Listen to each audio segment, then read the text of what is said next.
नमस्कार, मैं हूं पवन त्यागी।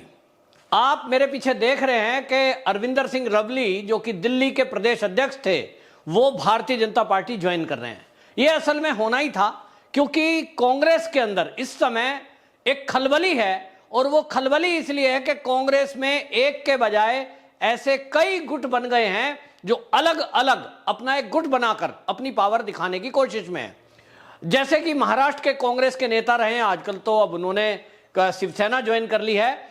उन्होंने जब यह बताया कि कांग्रेस के अंदर 5 गुट बन चुके हैं, 5 ऐसे शक्ति के केंद्र हैं जो अपनी अपनी अलग अलग चला रहे हैं, उसका जिक्र करते हुए उन्होंने बता दिया कि किस तरह से एक गुट सोनिया गांधी का है, एक राहुल गांधी का है, एक प्रियंका गांधी वाड्रा का है, एक मल्लिकार्जुन खड़गे का है, और एक 5वां गुट है जो केसी वेणुगोपाल का है।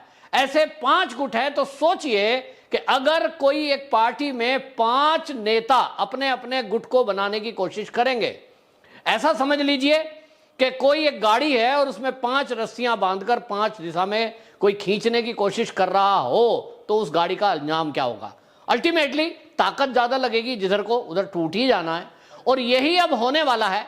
जो ये अरविंदर सिंह लवली कांग्रेस को छोड़कर भारतीय जनता पार्टी में शामिल हुए हैं, ये इनके साथ जो और नेता आए हैं वो इनसे भी महत्वपूर्ण है। हालांकि अरविंदर सिंह लवली थोड़े समय पहले बीजेपी में ही थे, लेकिन टिकट ना मिलने की नाराजगी में वापसी कर गए। लेकिन इस बार जो उन्होंने वापसी की है वो कन्हैया कुमार को लेकर के हुई है। जो कन्हैया कुमार बिहार से 4 लाख वोटों से हारा था, वामपंथी विचारधारा थी, उसको लेकर जब दिल्ली से लड़ाने का फैसला हुआ, इस पर यहां नाराजगी खाली प्रदेश के अध्यक्ष अरविंदर लवली की नहीं है।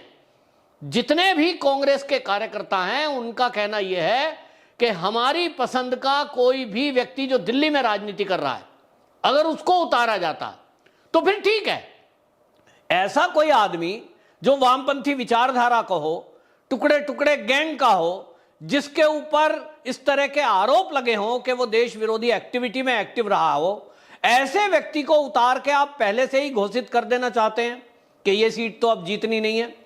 ऐसे व्यक्ति के सामने उतार रहे हैं जो लोकप्रिय है पहले से ही। और ऐसे में पार्टी का कार्यकर्ता जो 10 साल से 15 साल से किसी उम्मीद में अगर पार्टी में काम कर रहा है, आप उसको इग्नोर करके और किसी ऐसे आदमी को अचानक से ले आते हैं जिसका दिल्ली के कार्यकर्ताओं से ना तो कोई सरोकार है, ना वो दिल्ली में कोई काम करता है, उसका कोई आधार नहीं है, और आप लाके अचानक से फैसला कर देते हैं।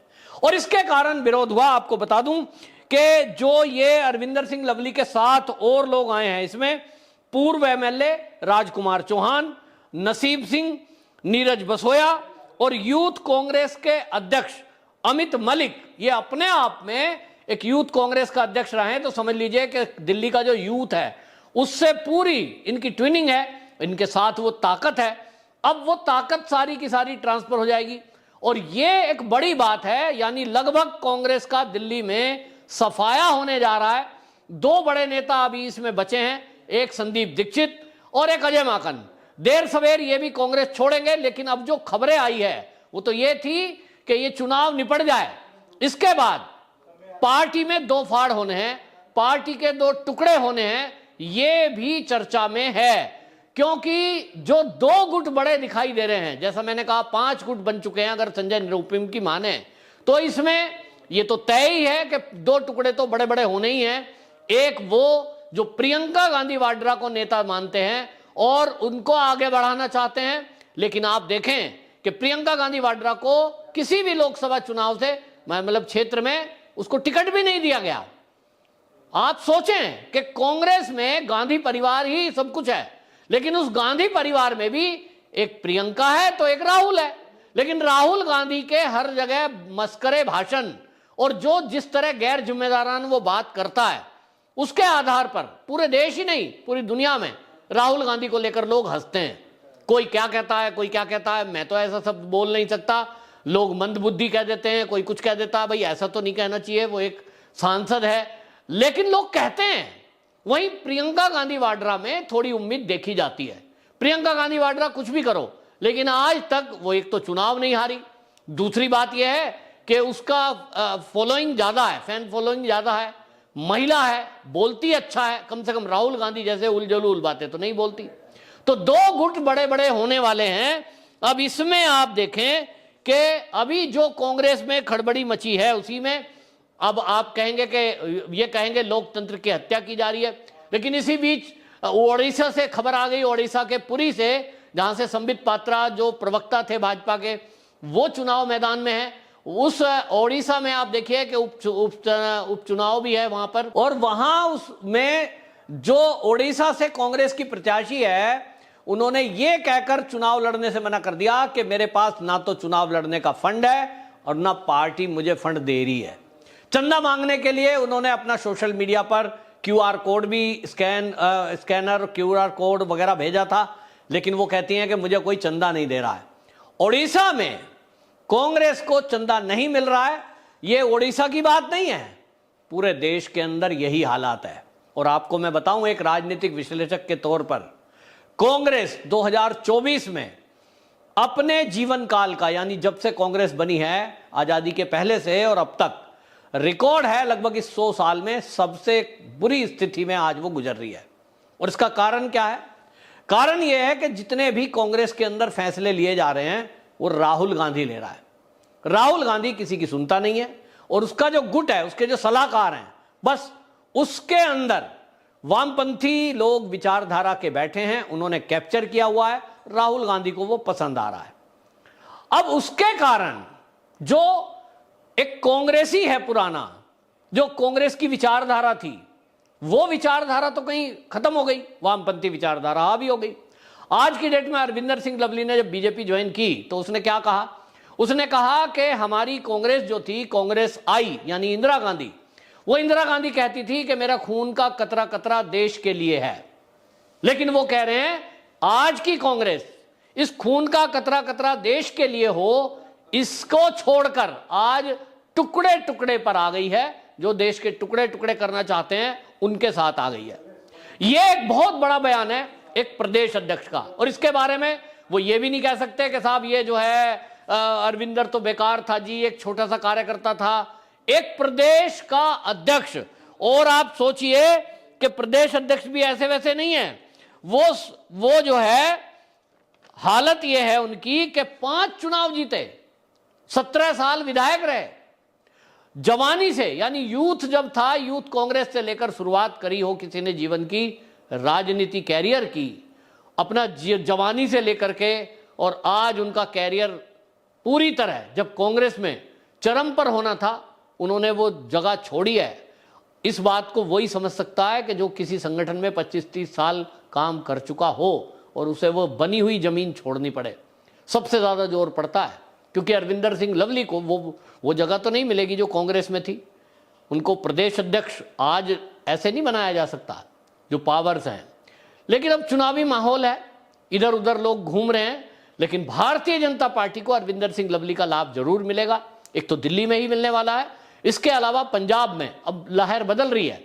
अंदर अंदर पंजाब के अंदर मैं बता दूं कि आम आदमी पार्टी का पूरा विरोध शुरू हो गया है।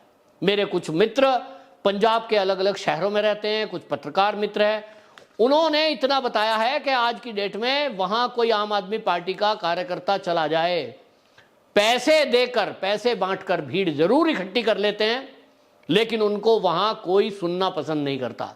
हालत यह है कि मुख्यमंत्री वो कहीं सभा करने आ जाए तो 20-50-100 लोग होते हैं, कोई उन पे ध्यान नहीं दे रहा। क्योंकि जो वादे करे थे, वादे क्या थे?